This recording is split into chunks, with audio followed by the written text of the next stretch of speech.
Hello नमस्कार आदाब में भी दोस्तों। देवरिया में खेत गई लड़की को सरेआम खींचते दरिंदे और आगरा का आदर्श निकला पाकिस्तान का जासूस। एक तरफ नफरत की आग में जलता उत्तम नगर तो दूसरी तरफ मेरठ में एक हिंदू बुजुर्ग की अर्थी को कंधा देते मुसलमान। क्या हमारा देश वाकई बदल रहा है या हम सिर्फ नफरत के सौदागरों के मोहरे बन गए हैं? शुरुआत करते हैं यूपी के देवरिया से, जहां से रूह कपा देने वाला वीडियो आया है दोस्तों। एक लड़की खेत जा रही थी, मनचलों ने उसे घेर लिया, जबरदस्ती खेत में खींचने लगे।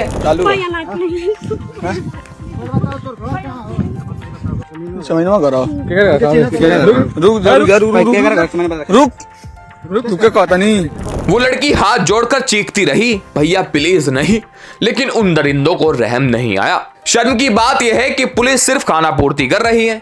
इधर मथुरा में देखिए एक साधु वेशधारी बाबा जो 20 साल से कुटी में रह रहा था, उसने मासूम बच्चे के साथ कुकर्म कर दिया।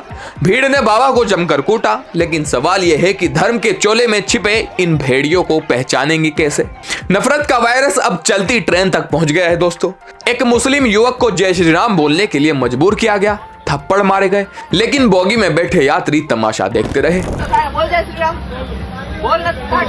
इतनी गंदी मानसिकता किसी एक व्यक्ति की नहीं हो सकती।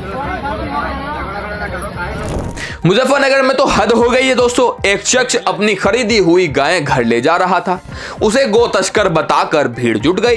पुलिस ने साफ किया कि भाई वो बेगुनाह है, उसे जाने दो। खाने में हाल खराब कर दी तेरे जैसे बच्चे का। अच्छा छेद के अब मैं देख ले। लेकिन इसी अंधेरे के बीच मेरठ से एक उम्मीद की खबर आई है।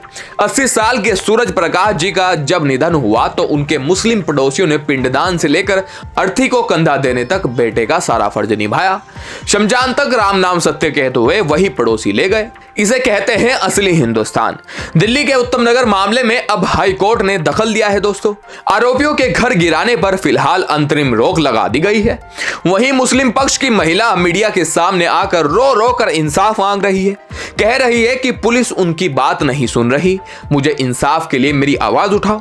क्या कानून सिर्फ एक तरफा चलेगा या सबको बराबरी का मौका मिलेगा? ओडिशा के मुख्यमंत्री मोहन मांझी ने विधानसभा में चौंकाने वाला खुलासा किया है दोस्तों। जून 2024 से अब तक राज्य में 54 सांप्रदायिक दंगे और 7 मॉब लिंचिंग हुई है, और ये आंकड़ा दोस्तों वाकई में बहुत बड़ा है। उधर आगरा का एक लड़का आदर्श कुमार उर्फ लकी पाकिस्तान की आईएसआई के लिए जासूसी करते हुए लखनऊ में गिरफ्तार हुआ है। जब असली देशभक्ति की बात आती है तो ऐसे आदर्श गद्दारी कर जाते हैं। और जब पत्रकारों ने ज्ञानेश कुमार जी से बंगाल में रोहिंग्या की लिस्ट मांगी तो ज्ञानेश जी अगला सवाल बोलकर वहां से निकल लिए। लेकिन आप ये बताइए, इलेक्शन का पहले बंगाल वासियों के लिए कोई रोहिंग्याओं का लिस्ट निकलेगा क्या? आपने बोला जो बहुत सारे रोहिंग्या हैं यहाँ, जो रोहिंग्याओं का लिस्ट मिलेगा क्या?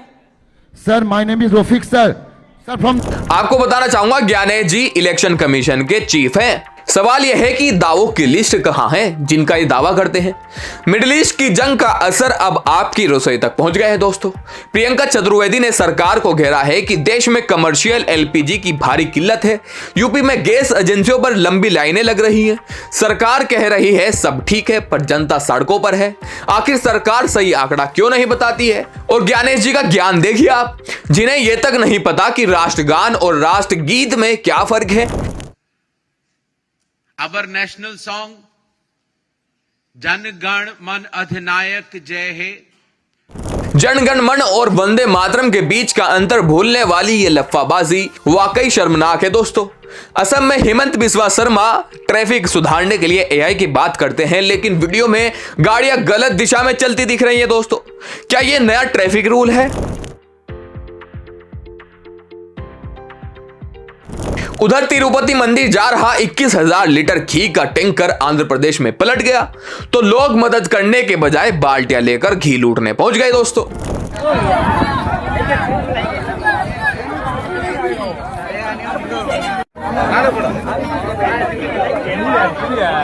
और सूरत में फुटपाथ वालों के साथ जो अमान्य व्यवहार पुलिस कर रही है दोस्तों, क्या ट्रैफिक जाम सुलझाने का यही इकलौता तरीका है?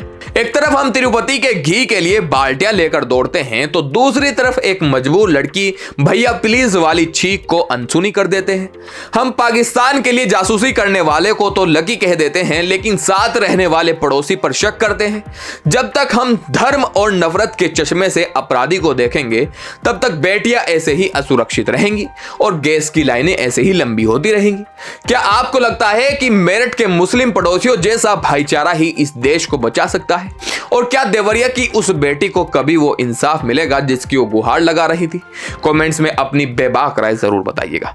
जल्दी लौटूंगा और बड़ी अपडेट्स के साथ, छोटी छोटी वीडियो के साथ, ताकि आप बोर भी ना हो। कम से कम टाइम में मैं आपको बड़ी अपडेट्स दे दूं। तो जल्दी लौटूंगा और नई वीडियो के साथ, नई अपडेट के साथ। जय हिंद।